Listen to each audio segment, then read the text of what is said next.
The winner bracket, it continues. We have the final match, the final best of 5 here at the Skyline Cup in the first round of the winner bracket. And we have Team Marcel. I couldn't resist. I really couldn't. So we have Crystal Blade Star on the left side.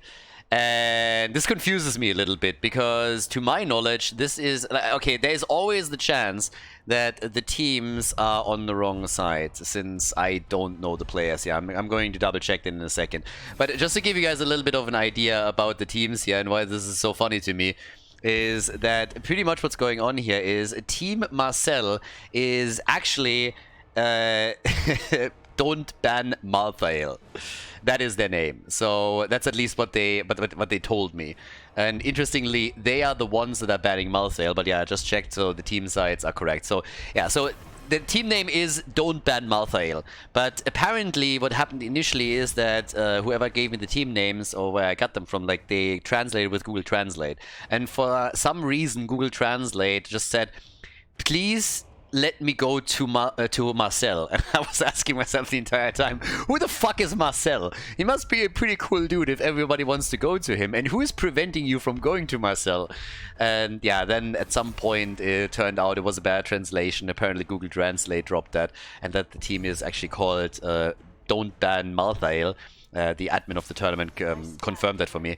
But it was just too fucking good. So for now, at least, they are going to be called Team Marcel. I just can't resist.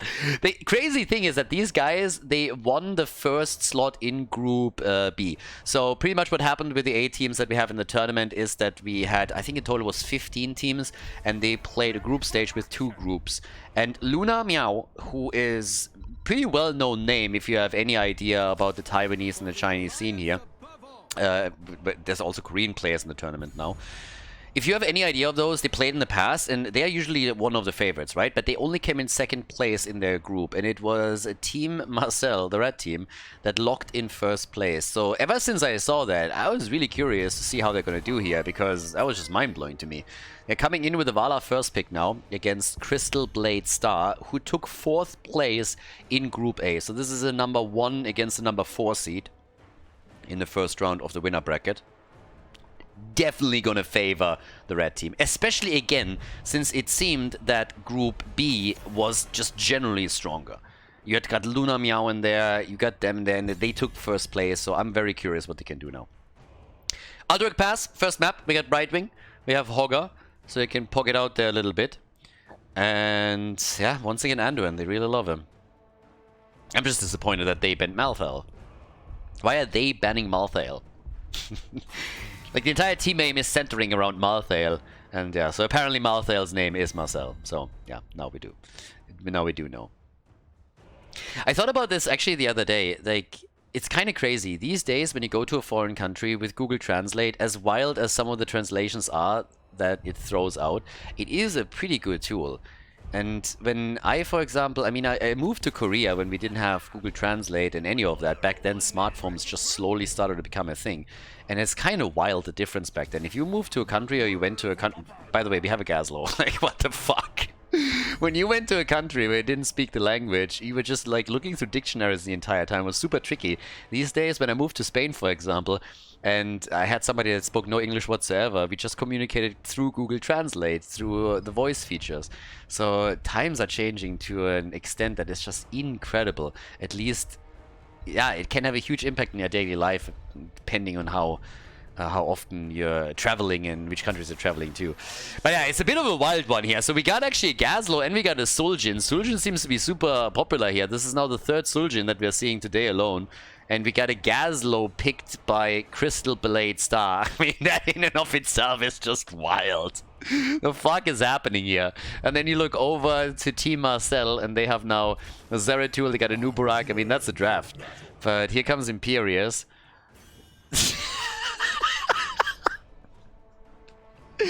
I mean, let's go, guys. Let's go. Aldrich Pass is the first map.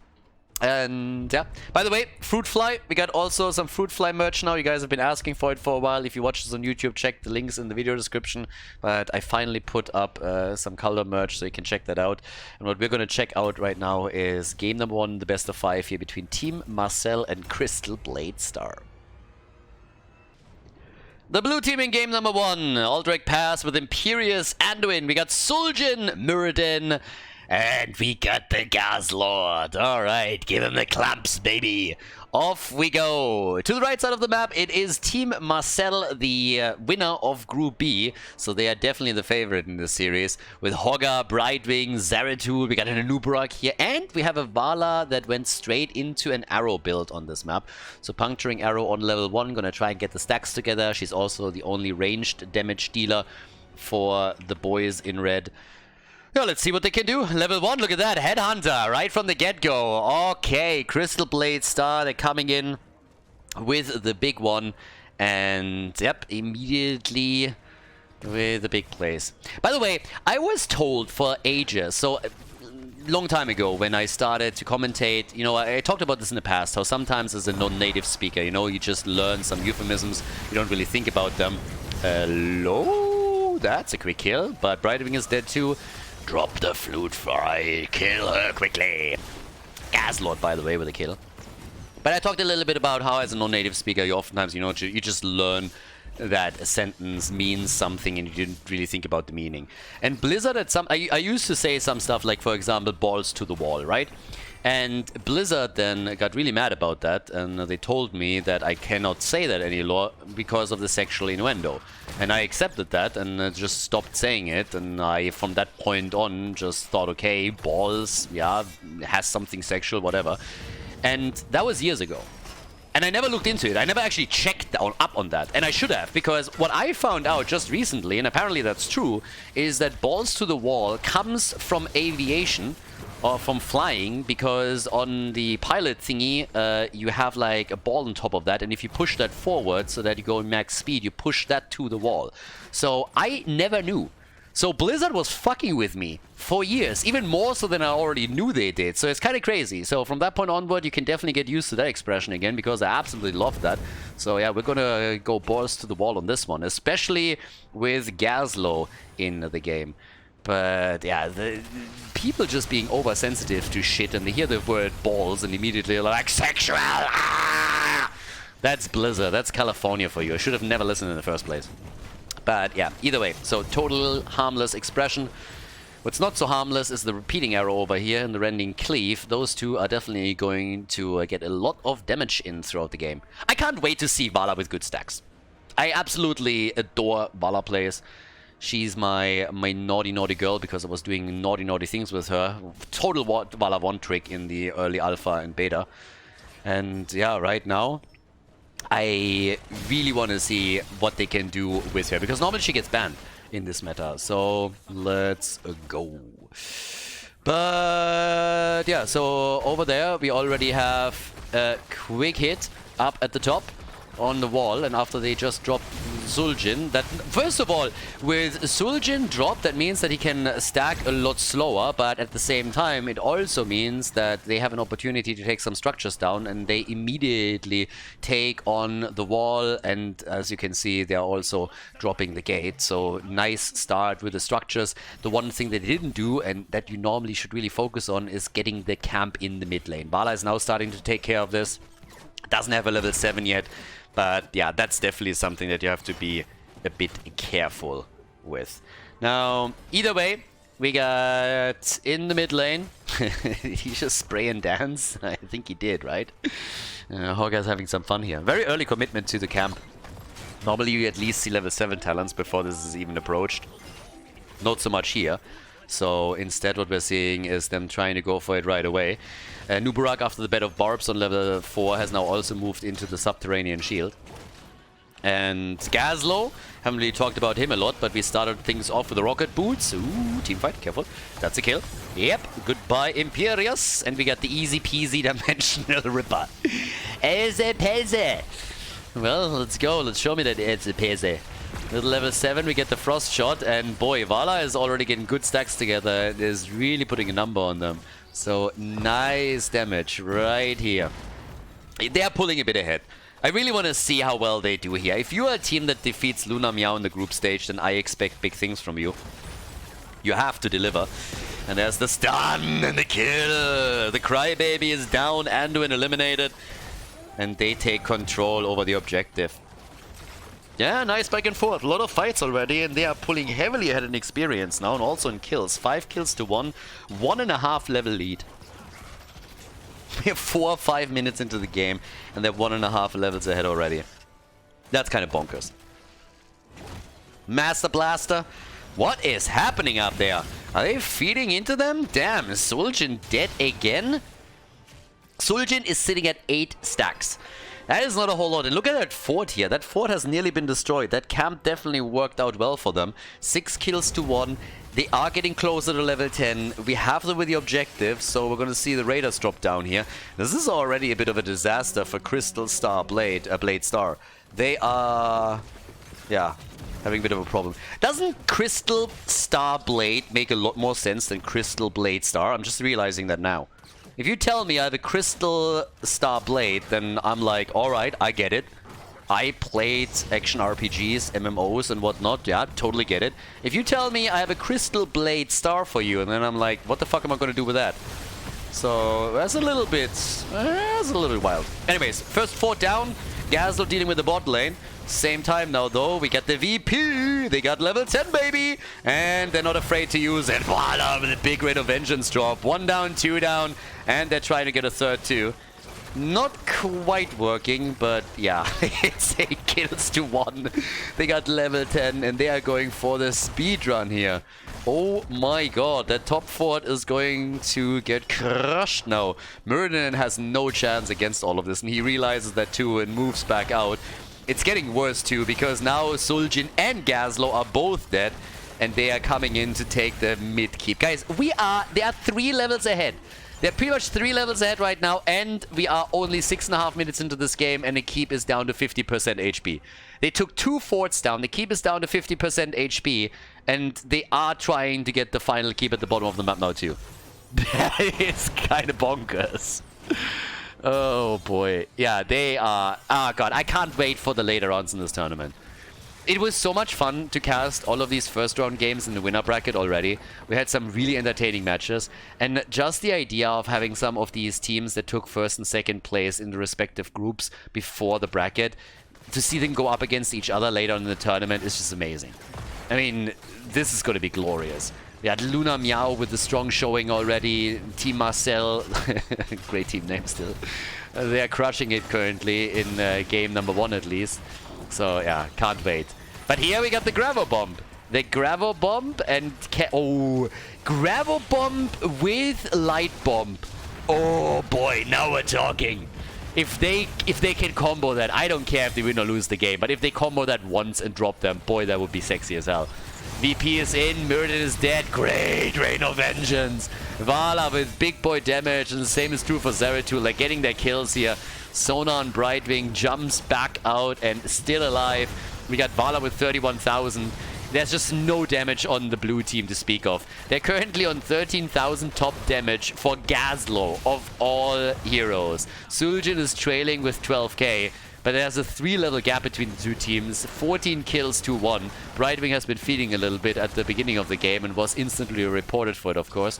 So, yeah. But besides that, they've been playing a pretty spectacular first game so far.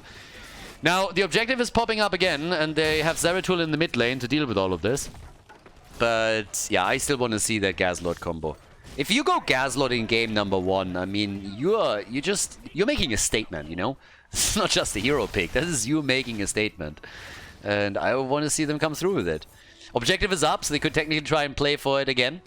We have on with level 10 now also, of course, this time, thankfully, Avatar and the Taz Dingo. And they're trying. I mean, you gotta give them some credit here. They are still moving out and saying, okay, boys, let's go for the objective. Macro, overrated. Team fights, yay, let's go, boys. 3 levels down, whatever, he'll be fine. I don't think it will be, but yeah, time will tell. So they go for Murden again, and he just disappears. Murden just melted away. Yeah, they went through him like hot butter through cheese. And now Zeratul at least gets taken down. So the same that applied to Brightwing earlier, he's going to get heavily reported now. Oh, they're blowing up the backline though. The Grab-A-Bomb! But it's not enough. Not enough for them, unfortunately, but I gotta say that those kills against Suljin and Anduin were pretty sweet. So yeah, here we are. Imperius is dead too. They can go for the objective. They can also go for the mid-keep now. The whole fight standing out like this. I mean, Zeratul was the first one to fall, but they punished them hard for it, coming in and dropping them quickly. We have now level 15.5, 18 kills to 2, 20 in total at the 10-minute mark. Mid lane keep nearly destroyed. Vala is already dealing with the boss at the top. Keep in mind, she didn't go for Monster Hunter, so she's not... again, Frostshot is obviously a good choice for her here. They're focusing way more on the team fights than anything else, but she doesn't get the extra damage against the boss, but they obviously want it too. Blue team still trying to prevent the objective from being taken. Yeah, we saw that. And I guess that at least is going to happen, but as long as they're not sniffing out what's happening at the top side, they can't do anything about it. What's worse is that right now Team Marcel is 2 talents ahead. Not 1, 2. They got now the Manticore, they got the Epic Enter, so that Anubara can epically enter the team fights. And yeah, in the meantime, Zaret, oh, ult already chosen, and win! The Crybaby, big stun, and big kill. Zeratul is dead again, clearly feeding. We now have at least 13 with the Ensnare, but Zeratul is dead and so is Murd, and I don't think that the rest of them is going to make it either. 5-man team wipe! So yeah, objective is going to be secured, and I would assume that that means that all... I think that's game. At least all of the keeps should now be destroyed, which means no armor shields for the boss anymore, so they should definitely be able to pull it off now. That's a 4-level gap, a 20 kill gap. Vala is sitting at 47,000 damage. She's more than doubling what Gazlo brings to the table, and he's top damage for the team. So yeah, they destroyed the top keep. They're now going for the mid keep. That's 2 of the armor shields already reduced or removed, and now the only question is, do they go for the bot? Jesus, they have the objective too. I totally forgot about that. So yeah, they can definitely go for the core here. There's nothing stopping them anymore. Bottom keep, if they want, they can take it as well. But that is quite showing in game number 1 from the red team. It starts to make a little bit more sense that they were able... Oh, a good gravel bomb though. Oh, stuns! But yeah, it makes a little bit more sense that they were able to take down Luna in the group stage. But the game's not over yet, so they get Vala down. Murden, on the other hand, is not quite that lucky. Zeratul, he's chasing hard. Imperius is dead, and the boss is also slowly falling, and one hero after another is dying here. Ult being used, moves away, bottom keep is now dropped too. It's a 1-0, ladies. Team Marcel, aka Don't Ban Malthael, they take the first map against Crystal Blade Star in this best of 5. GG. Before we head into game number 2, make sure that you subscribe to the channel if you haven't done it yet, so you don't miss out on any future content here on Khaldor TV. Game number 2, here we are everybody. Infernal Shrines, our second map. The lead goes to Team Marcel, aka Don't Ban Malthael. Which seems to be a bit of an inside joke, because they are the ones banning Malthael, or at least they did in the first game, and I'm not sure if they're going to do it again here, but yeah, maybe they don't like him after all. But either way, we had a Gazlo already. Now, he wasn't really... to be fair, he got a couple of gravel bombs off that weren't too shabby, so it was pretty sweet. But if they play a Gazlo in game number 1, what are they going to play in game number 2 and game number 3? Is it time to get the Murky out, or what's happening here?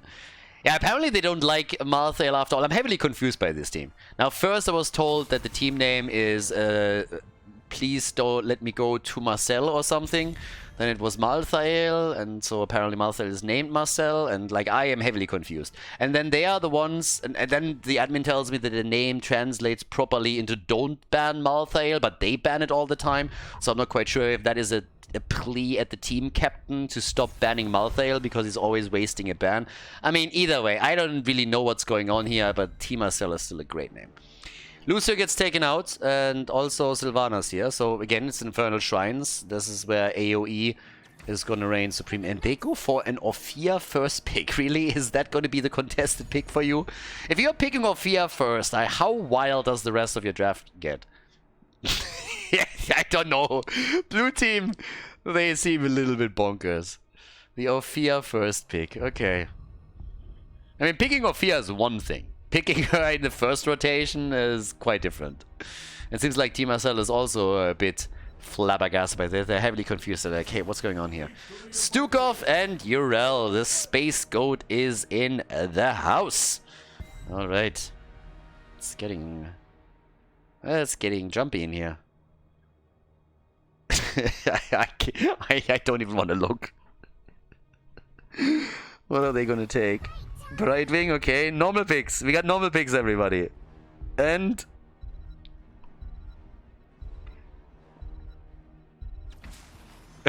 Mal'Ganis. Oh boy, we're starting with Orphea and Mal'Ganis. Okay. That's how they start their draft. That 4th and 5th pick is gonna be great, isn't it? And Team Marcel is just sitting there like, guys, we don't give a shit. We're just gonna take you out. We're gonna drop you quickly. It's easy peasy. Okay. What do you even ban? I mean, at that point, if you're a Crystal Blade star, what do you ban? They are the ones, they should just go for bullshit bans. I mean, if this continues at pace, we're going to see a Butcher. We're going to see a Butcher in Game 3. They ban Kel'Thuzad. Like, the fuck is happening? Oh, yeah, I think that was a highly contested pick for the red team. These guys are glorious. Okay. If anything, it surprises me that the red team is hesitating this much around their picks. I mean, it seems like whatever composition they want to get, they can easily lock it in. I don't think that there's a whole lot that they won't be able to get away. There's Vala again, makes perfect sense. They get a Diablo, Urel, already great. You got a Stukov, Vala for Infernal Shrines, likely multi-shot. That's honestly what we can expect here. And here comes the double pick. I'm expecting wild things. What else could we see instead of a Murky? I'm going to be heavily disappointed now because my expectations are already pretty high. Like, guys, the secret to happiness, low expectations. That's probably one of the best TED Talks that I've ever listened to. And the man is absolutely correct. And you see, I had low expectations after initially I was hoping for a Murky. And now I am not disappointed because I have Falstad and Imperius. Two pretty normal picks here to round out the draft. But yeah, there we go. But secret to happiness, low expectations. It's a little bit of a bullshit thing, but honestly, it's like so true if you think about it. But either way, Infernal Shrines is our second map. We get a Genji as the last pick, so Vala Genji for the damage. And, well, let's go. Second map in the best of 5 series here. The last round of 8 match in the winner bracket here at the Skyline Cup. Game number 2, Crystal Blade Star is down 1 map against Team Marcel. We get the arrow build for Vala again, but let's look at the blue team first. We get Orphea and Mal'Ganis, Brightwing, Imperius, and Falstad. So they're rocking 2 globals, technically, with the red team countering all of this with Diablo and Urel, a very beefy front line that can help them to get the position on these shrines. They got Stukov, Genji, and Vala. And Vala not heading into a multi-shot here, but instead, again, dropping the arrow, the same that we've already seen on the previous map, on the first one. So, yeah, time will tell if the red team can, again, justify being the favorites in this series. They had a bit of a speedrun going on for them on the last map, and they're definitely going to try and do that again. Vala gets hit hard, but can she get out? Seems like it, and I don't think Imperius can. Ah, he got away. Imperius gets away, so a lot of damage dished out from both teams, but nobody falling yet. And, well, let's see what they can do. Right now we have, Genji, he wants the chicken. Yeah, Genji is always a connoisseur, a chicken connoisseur. He wants to go for it and take it down. Every single time we got a Falstad and a Genji, you know that the birdie has to be a little bit careful or he ends up in the KFC basket. And I'm talking about food again, which is always a bad idea because it immediately makes me hungry. They are hungering for a kill. They want to go for Brightwing, but they shift targets over to Mal'Ganis as it seems. He's putting everybody to sleep. So it's a bit of a sleeper duel between Mal'Ganis and Deckard Cain. Which one of them is more boring? But so far, the red team, I mean, again, they did a great job on the first map. If they can carry any of that momentum into game number 2, then this should be a pretty strong one for them. They've been looking great. They won Group B And therefore, they are highly favored against the blue team, who came in 4th place in Group A and barely made it into the bracket stage of the tournament. Now, Vala can't really stack too much here up at the top, so she's currently swapping with Urel, moving back down to the middle of the map, where she has an easier time joining some of these team fights and maybe get a few more arrows connected, so that she can get stacks for her level 1. We also have Falstad stacking, trying with 13 stack. Yeah, but this is exactly what I talked about. Here comes the move and the kill. So a stack for Vala and a kill for the team. Also level 4 talents, which again gives us the repeating arrow. Blue team is trying for a counter, but can't quite get the connect. And they forced also Falstad back up at the top. So, yeah, there's already coming some pressure early on from the team in red. They're trying their best here. Coming in again with the move against Imperius this time. I like how the blue team is consistently aggressive, though. I'm not sure if they're quite on par with their opponents, but they're at least trying. And they are aiming for Diablo. They got him down pretty quickly. Another 5 versus 5 brawl in the middle of the map between the two. Slight lead already in experience. And they got so close of taking Urel down, but it doesn't quite work, and Urel is just jumping in again. Yeah, she doesn't care. Able to get out of the fight, nobody really gaining anything here, but the experience lead that we see could, it could at the end of the day still give the red team an edge over the first fight on the objective if they get level 7. It's a half-level lead. It's quite the nice buffer this early in the game if you can get that extra talent. So they're gonna try. Shrine is already active and they're just moving around, getting a couple more minion waves. Already hitting level 6 here. If they wait for another one right here on the left side, then maybe they're able to get that added talent. Brightwing is of course attempting to do the same thing down at the bottom. That's the advantage of having some globals in your composition, that you can always do that and then join the team fight quite quickly. But yeah, here we are. We got 6.5. Oh, they go for the birdie. Nearly getting a kill here too, so Falstad is able to barrel roll out of it.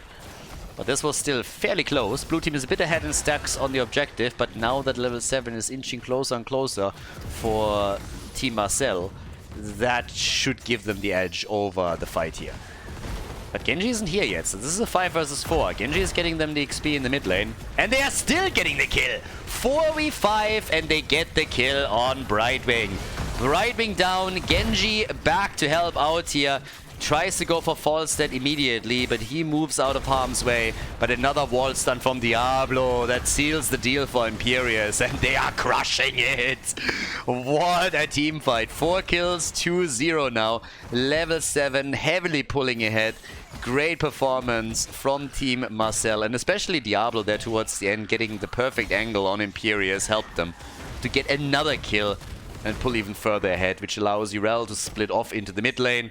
Melkan is dying at the top. Why are you fighting? You're 2 levels behind and you don't have level 7 talents. This is not where you want to engage against an opponent that is also outnumbering you. This is definitely not the play, boys. So, yeah. Level 4, by the way, we got the updraft here and the boomerang now. So they are not giving up on this. Now I don't understand why. You should really give up on this one. This is not happening. I'm not quite sure if you're realizing that or not. Defending is fine, but you could have also split Falstad down to the bottom of the mid lane, get some XP and then fly over to help out. But yes, either way, we now have Urel coming back in. Same time now, they have to bait it over the wall, and they do, but here comes the play for Imperius. And that's exactly how you capitalize on Punisher stun. Punisher jumps over, stuns out Imperius, he doesn't move back out, and the team is there immediately to punish him for it. Now they are about to get level 10, and that could and should help them to take that fort down. So yeah, they are snowballing this hard. That is exactly what we should expect from a team that locked in the first place in their group. They're looking at all these little opportunities and they just exploit them ruthlessly. Ophia is dead. They're going for the barbecue play, and it seems that Imperius is going to die once more. 17 stacks now for Vala. She's locking another one in against Brightwing, who also dies, and we are now at 2.5 levels of an advantage for the red team, with them running 9 kills to 0 and absolutely crushing the blue team. I mean, absolutely crushing them. They are definitely outperforming them here. And again, seeding from the groups, that was to be expected. They are doing great. And it is so... I mean, again, I really understand a lot more now why this team was able to beat Luna Meow. I want to see the rematch, though, at some point in this bracket. But in the group stage, they were able to take one of the top dogs down. And this is going to be such a fun tournament in the later rounds. Already, we had very entertaining games. But this is only going to get better. So yeah, we got level 11. And without any heroic abilities, there's obviously nothing that the blue team can do. I mean, they really have to just sit here and watch this. Let the opponent take the entire map and hope that they're not getting too many kills, not pull too much farther ahead. But there is little to nothing that they can do to contest any of this until they finally have their own heroic abilities available. And that is still going to take a little bit. So yeah, they're doing what they can, but it is, as you can see, pretty rough. They're gonna have level 13 for the next objective. Not a problem at all. So yeah, with that, we have now the move into the mid lane again, and Imperius in particular is having a rough game. This is kill number 3 against him, I believe. He went into Wrath now. We got the conversion therapy for Mal'Ganis, and with also Falstad now going into the Gust, they have maybe a tool that helps them to disengage a bit in these fights. 3 stacks for the Ravenous Hunger, by the way. Seems like Ophia is not all that hungry. And with the damage, look at Vala and Genji. 20,000. 18,000. Falstad, to be fair, sitting at 23k, but everybody else on the blue team has little to nothing that they can contribute. After the top 4 has been taken down, they are now destroying the wall at the bottom of the map. Next Punisher is going to spawn in the middle, or next Shrine. And here we are. So, yeah, they are doing their best to get a few more camps. It's a 3-level gap. The stats alone, the stat advantage that you get through gaining another level is so huge right now. It gives Team Marcel a massive leg up for that next battle. And having also level 13 talents is, of course, another big problem. If you are the blue team, there's pretty much nothing you can do. You gotta take the shitty fight.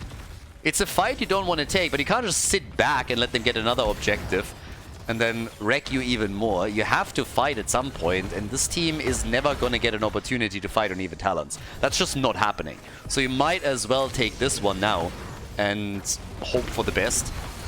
Currently, it's not looking good though. Yeah, there's the ult. No! Don't gust them out of the ult! It would have probably not done a whole lot anyways, but that definitely shut the fight down quickly.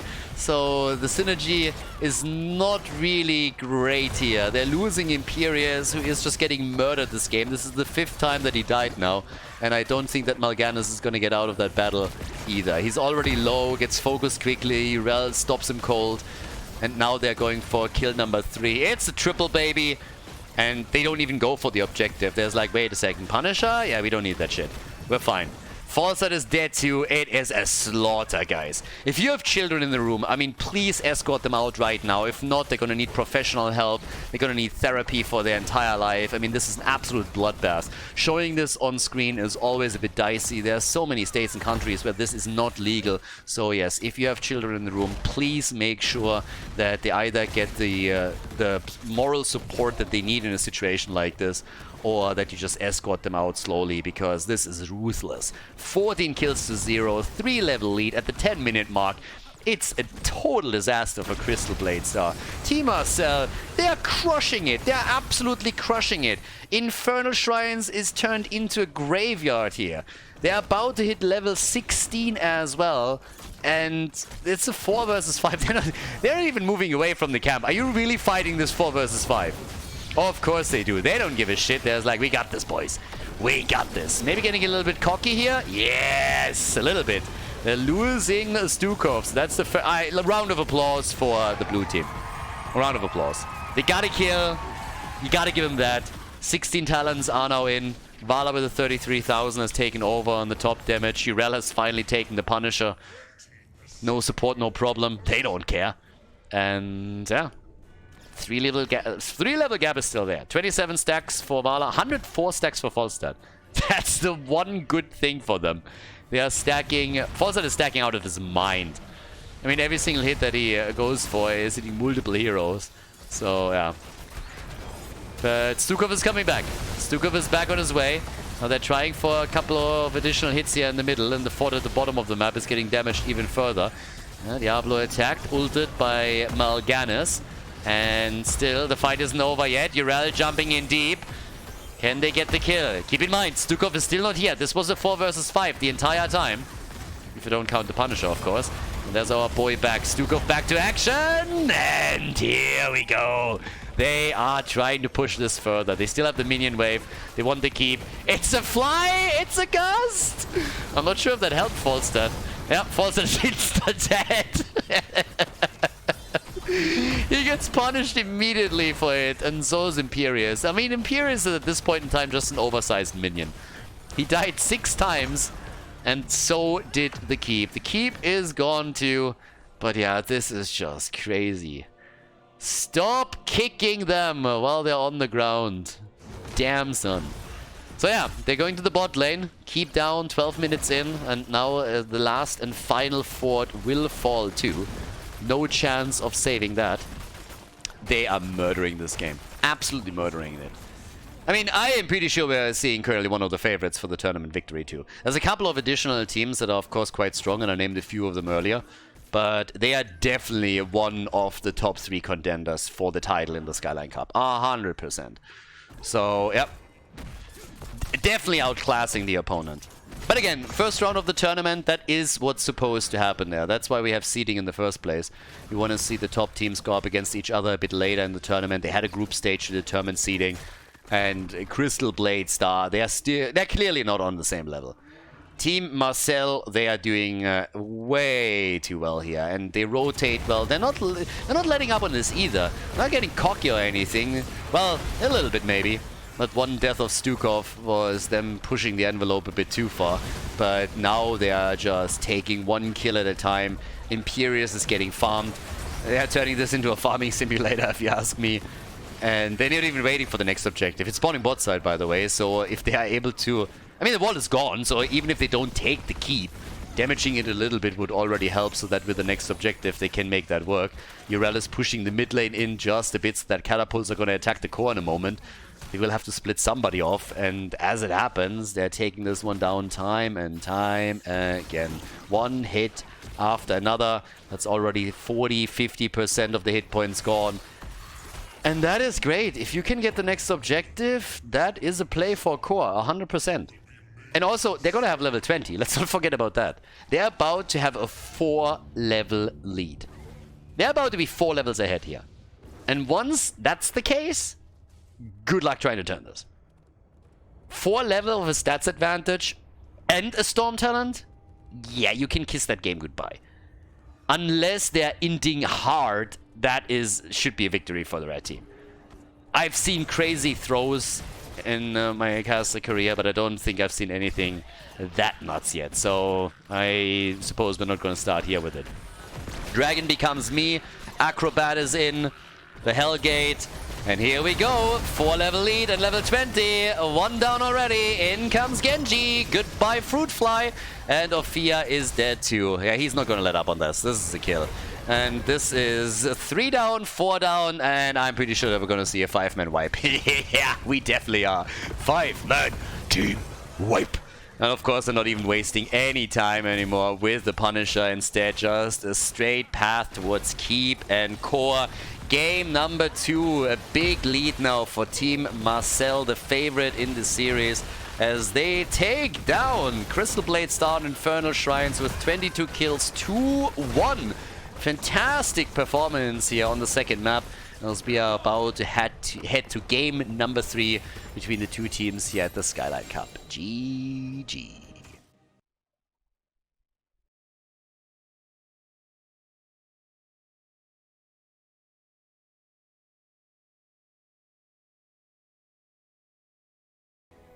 Volskaya Foundry, game number 3, and unless something crazy happens, this is likely going to be the last one, because it is very clear that Team Marcel, aka Don't Ban Malthael, is pretty much on a roll. I mean, these guys, they definitely deserve the number 1 slot in Group B, and oh, look at that, they're not banning Malthael for once, at least not on the first ban. Are they actually going to let Malthael through this time? Are they maybe picking him for themselves? That would be interesting. But okay, either way. So right now we have Hogger banned. Hogga is banned out, and here's the moment of truth. Ban him or don't ban him? I'm actually currently thinking about what happened in the last 2 maps, but I think on both of the maps, first pick and first ban, was both times the blue team in a position where they have first pick, first ban? Is that why they banned Malthael themselves? I actually don't think that's true. I think in game number 1, the red team had it. But honestly, I'm not sure. But they banned Tychus this time, so there's actually a chance that we're going to see Malthael. So maybe now they're going for it. And yeah, let's see. We have the final ban. After all that, like, hubbub about Malthael and Marcel, I now want to see Malthael. At least in game 3. They banned Sylvanas. Okay, come on. Here's the moment of truth. Log him in, baby. Insta pick. Insta. They're hesitating. I don't like it.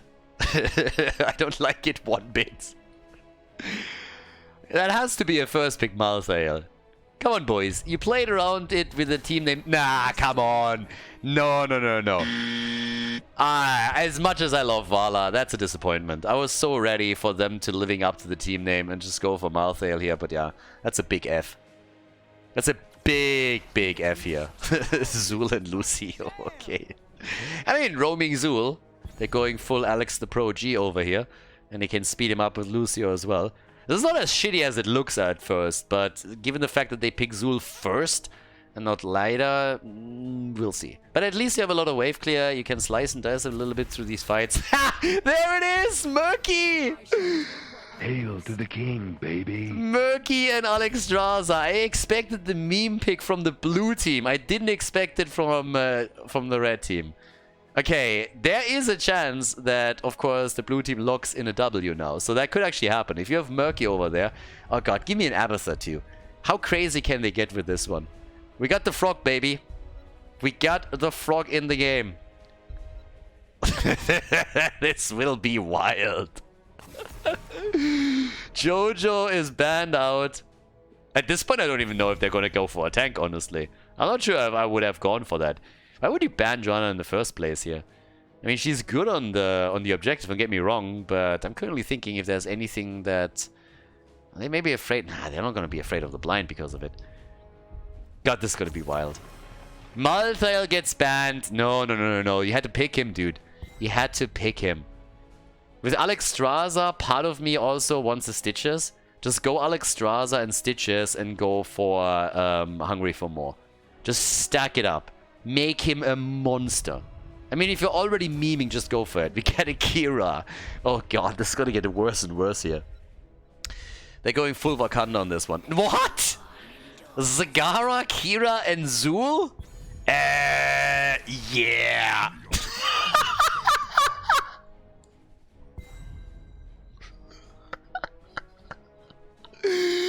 Oh god, no. Cho'Gall, Alexstrasza, and Murky. Damn, son. Yeah, this just got wild. And the Mal'Ganis last pick. Yeah, sorry boys, but you're screwed. You're absolutely screwed. Volskaya Foundry, everybody. We got a Cho'Gall... I mean... Cho'Gall Murky. Game 3, let's go. Team Marcel is in the lead with a 2-0. And, well, this could be the final map. Let's go, Volskaya Foundry. Game number 3, and things are getting wild. On the left side, we have Zagara, Zul, Kira, Mal'Ganis, and Lucio, which in and of itself is already crazy. I mean, that is a quick match draft and a half that we see here. And the red team, they didn't want to embarrass themselves, so they looked at that and said, like, boys, we can do that too.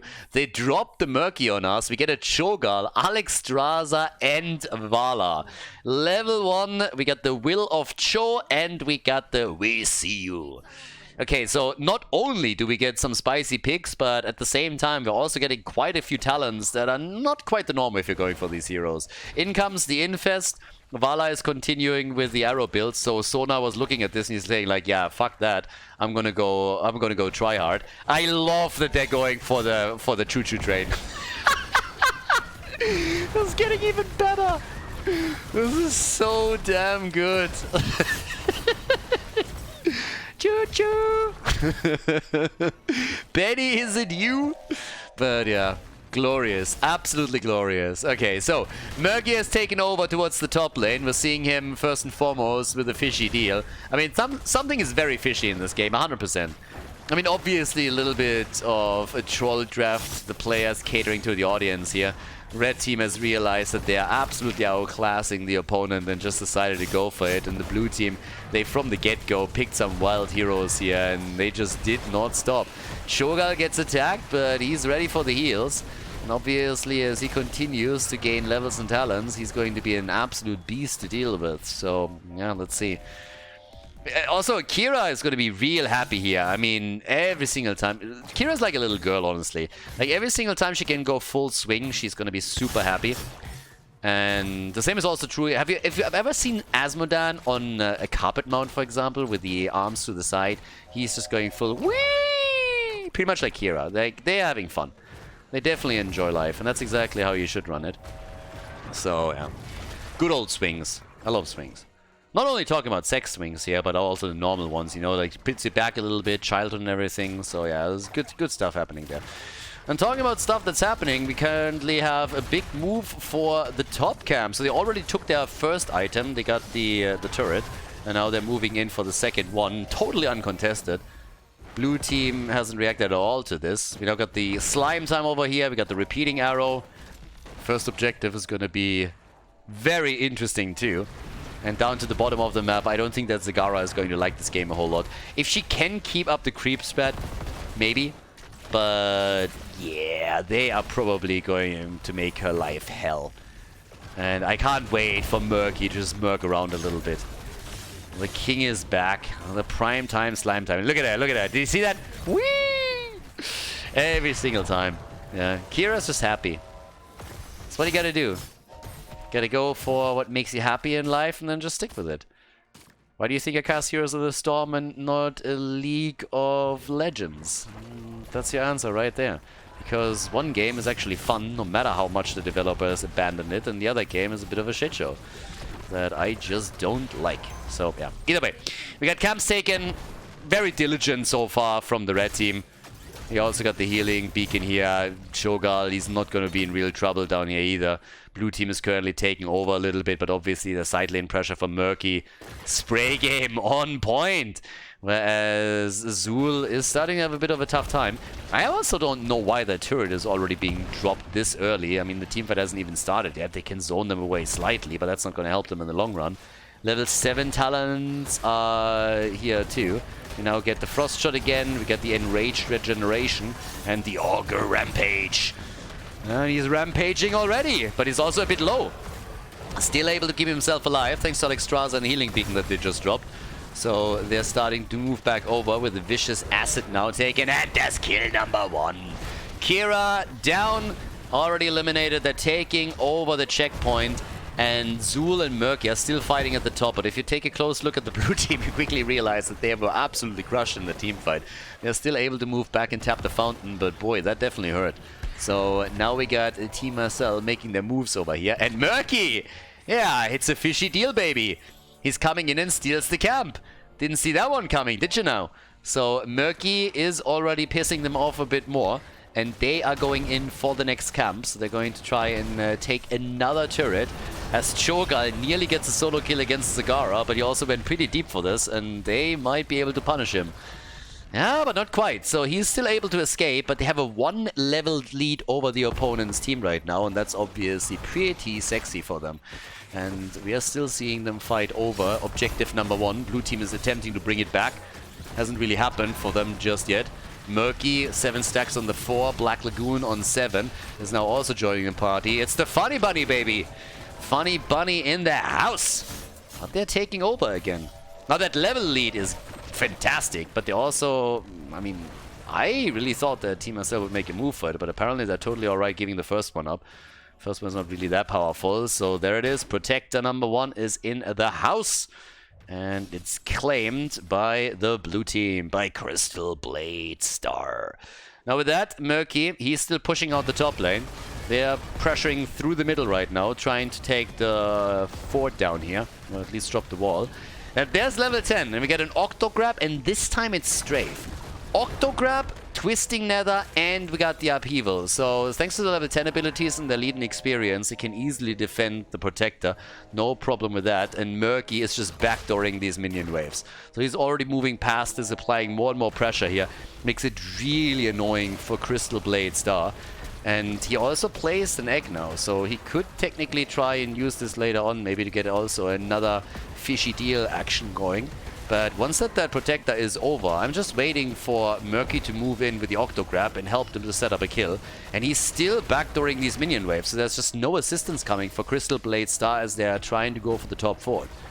So yeah, not really working out for them all that well just yet. But here comes the play. Kira swinging around again. Murky starting to slowly make a move forward. Is he going to go for the ult? Both teams now with level 10 abilities. Conversion Therapy is in again. They're trying to make a play for Kira. We have also the Maw that they could technically use. But Murky now, again, with a fishing deal, stealing a camp away. He's getting really annoying with this. This is the second time that he stole a camp away, and this time he also gets an item for his troubles. So that's another one. Oh, Vala! Vala on the other hand, I mean, she is... Oh, the ult misses, but again, they take her down. So Vala is dead, and Cho'Gall, he gets out. Big pull, but that costs his life. I mean, he just killed himself. That was literally him committing suicide. Massive Sudoku move by him, but at least they get the Octo Grab out, but they can't get the kill. So they're just asking for trouble at this point. I don't know, guys. We might get a game 4. We're not there yet. Oh, not even close. But this fort in the mid lane is now in real trouble. And that was Cho'Gall just obliterating himself. Yeah, sat down in the middle of the fight, tried to solve a math puzzle. Went full Sudoku on us. And that's 3 kills to 1 now in favor of the blue team. So yeah, they're looking good. The question is just for how long. Because there's still a level experience, well, experience lead at least, for Team Marcel. So, we'll see. Either way, there's a couple of camps still up on the map. Blue team was moving over and took one of the turret camps. So, each team stole the others. Obviously, as Cho'Gall scales into the late game, it's also going to become a bit more tricky. And let's not forget that Vala is also stacking. So, that's another one to consider here. But yeah, quick strafe. Maybe a little bit too early. I love how they are just all going for the choo-choo train. It's just so damn good.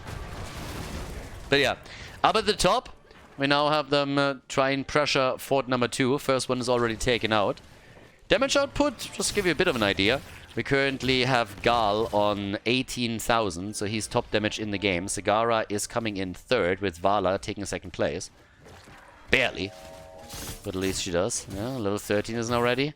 Let's get a little bit closer here than initially expected. I mean, again, we have some wild drafts going on regardless. So, Murky, he is trying to push the bot lane again. Obviously, he is just crushing the siege damage. So is Zul, by the way. But Murky is currently holding the top numbers here. They're trying to go for the camp again, but this time it's actually contested. So the blue team is starting to take more and more control over the map and tries to be a bit more annoying with all of this. Really taking the fights. Big ult! Big ult here. Big strafe too. Murky the first one to fall. They got some serious damage out there, but I'm not sure if they're getting the kills. Well, they get Kira, and they might even get Zul. Kira came in with her own ult, but then Cho'Gall making the plays, and now it seems that we might even see Zagara fall if he can close the gap again. And he's trying to. It's not quite working for them, but just look how close Lucius is dying. But Cho'Gall, what the hell? He's dead again. They're too aggressive with this. But yeah. So, Murky, he took another camp, bit more experience for them, but them losing Cho'Gall is definitely not helping. He went into the Molten Block, we got the Twilight Nova now, so when they unleash their ults, they can definitely get the damage out and get some kills, as they've just shown, but they cannot just sacrifice Cho'Gall like this. This is really going to backfire eventually, and they need to know that as well. We got the Protective Coating, by the way, the Amplified Damage. Camp now also more or less given up by the red team, since they just don't have anybody on the map. 3 heroes is all they can field right now, and that is not nearly enough.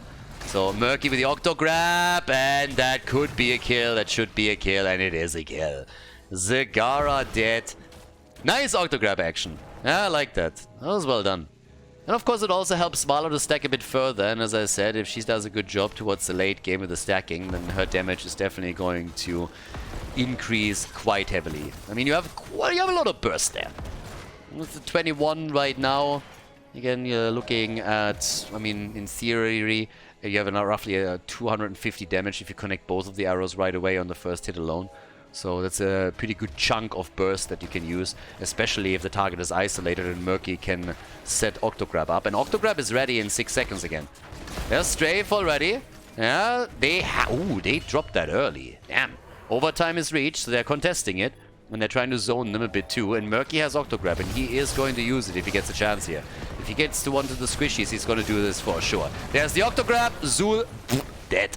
Easy kill. And the great old nice move with Zagara. She got cleansed out here, but gets taken down by the turret. What the fuck? Zagara, come on, girl. You're better than that. Well, maybe not. But that's also Malgan is gone, and they even want to get a 4th kill as they go for Lucio, but at least this time they're not able to grab him. Quest on level 1 for Cho is slowly being stacked here fully, so he's at 194 stacks. They're going for another 40. Yeah, they are crushing it right now. They're absolutely crushing it, looking really good. And look at Murky, he's already pissing them off at the camp once again.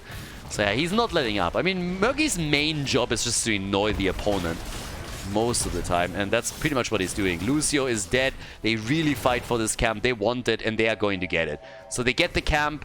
They are able to take the top 4 down for sure, and the only question is really now, are they going to invest the time to go for the objective 2, yes or no? Vala will have to deal with the camp here. There's also a lot of XP that they can, of course, get. Level 16 is in. That gives us also the Manticore for her. The Toxic Buildup is in. We got the Rune Gauntlet and the Leaden Orb as well. And Alexstrasza is the only one trying to hold this. They might lose this now. Alexstrasza will have to move back, and yeah, they give it up. They really don't give a shit about these protectors, at least not about the early ones. Alexstrasza was just sitting there, taking it easy. Yeah, and just saying, okay, if you don't make a move, then we're gonna grab it. But they're 2 levels ahead, so we're looking pretty good here. Same time now, we got the Weaken in, we got the Jet Barbs. But I still don't think that they have what it takes to contest Shogal in the late game here. It's going to be tough for sure. So, either way, we already have... Oh, Vala. Nice, okay. They got the damage on that. Shogal is not getting as much heal as he would like to. Gets shut down a bit. Well played, but still, he's alive, and that's what matters the most. The problem is that Murky didn't even care about this team fight. Instead, he just went down to the bot lane and said, you know what, boys? You might take our top forward, but we don't give a fuck, because we are going to take your bottom forward. We're going to Murk it up a little bit, and Murky is murdering it. I mean, again, he takes the bottom, and they have a 2-level lead. This is the big problem here, that they are so far ahead in experience that an early level 20 talent is helping them too. Nearly an insta-kill against Lucio as he gets hit by the ult combo, and Murky just doesn't care. While they are fighting at the top and having some fun here, we have down to the bottom of the Murky just pushing and pushing and pushing and slowly grabbing them the experience that they need, and also helping them to take this one. Yeah, the wall, at least. And they don't send anybody back. This is a crazy thing. I expect the Crystal Blade Star to at some point at least send someone back and say, alright, we have to stop this. But they just go for items. And the red team is not... They are not afraid to engage here. And that's a kill. That should be a kill. Kira is about to go down. Kira is dead. Here's Murky. He has the Octograb. They're trying for the backline now. Zagara is in real trouble. They're trying to save her somehow, but I don't think that's happening. Yep, she's down. And if they now make a play for Mal'Ganis, is also going to get dropped. Murky hasn't even used his Octograb. There it is. Pops the ult. And now with a big pull, they go for Lucio. Lucio gets taken. That's 4 kills in total. And there's no doubt that this mid fort is now going to get dropped. They have level 20. Yeah, they are in a crazy good spot. Big Tuna Kahuna, baby! We got the favor of the old gods and the shifting nether. Vala's upgrading the strafe, and Alexstrasza has gone straight into the blessing of the red. But they take the structures down, they take the big lead here. And with level 20, they should be able to also start to slowly push for some of the keeps. And that's a dead Zul. Moved out a little bit too much, and he's gonna die. Zul is down, got at least the Poison Nova off, but that's not really gonna help them all that much. And Kira gets also chunked. Careful, girl. Yeah, with Alexstrasza here, you all gotta be careful because Murky has another Octo grab up. And he's gonna go for it in just a second. There it is! Octo grab, bam, into the flip. Zagara, insta-kill. No problem whatsoever. Murky dies, but who cares? He's gonna Murk again in just a second. He'll be back. And that's 14 kills to 6. 3-level advantage, and the Cho'Gall team is crushing. Big plays from the Merc Master. So, yep, up at the top. I mean, objective is going to pop up. So the thing is, they need to somehow get something out of this too. The only problem that I really see is that at some point the blue team is going to hit their own level 20, and it doesn't really seem that the red team is aggressive enough to really capitalize on those Storm talents. They got a couple of kills with them, but they didn't really do anything else. So it's not like they dropped a keep here. So technically speaking, blue team, after they have level 20, could still try and make a move and win a team fight to turn it. Can they take that team fight? That's the question. These ults are insane, by the way. And these ults are fucking bonkers. That is like the 4th time now or so. Big triple kill, huge ult from Cho'Gall. And that has been happening time and time again, that he got the ult connected with 2, 3, 4 heroes at times. And now they have 17 kills to 6. I mean, check this out again. So they pull all of them in, and then it's just a massive murder spree that they're going on. They can now go for the mid keep. They can also go for the full 5-man wipe. Zul is not getting out of this one. Gets totally crushed. 19 kills to 6. And boy, oh boy, what a game by Team Master. What a series. An easy 3-0 for them, totally uncontested. Definitely one of the favorites to take the tournament victory. I cannot wait to see them against some of the other top teams that we have in the top 8 here, because this was awesome. So yeah, great tournament so far. We finished the round of 8 in the winner bracket. The blue team, Team Crystal Bladestar, gets sent down to the losers bracket right now, whereas Team Marcel, aka Don't Ban Malthael, moves on to the semi-final of the winner bracket. Lucio, they want a couple of kills before they're ending the game here. We got 20, so they're going for the full 20, and this is gonna be all she wrote. Ladies and gentlemen, a 3-0 victory. Team Marcel, they take Volskaya Foundry and send Crystal Bladestar packing. GG, well played.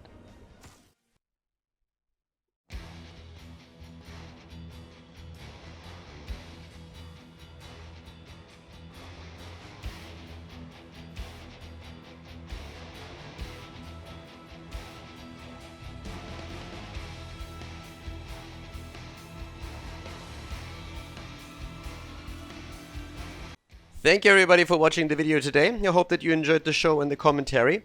And keep in mind that the spoiler protection that is going to run for the rest of the video is made possible by all the support on patreon.com.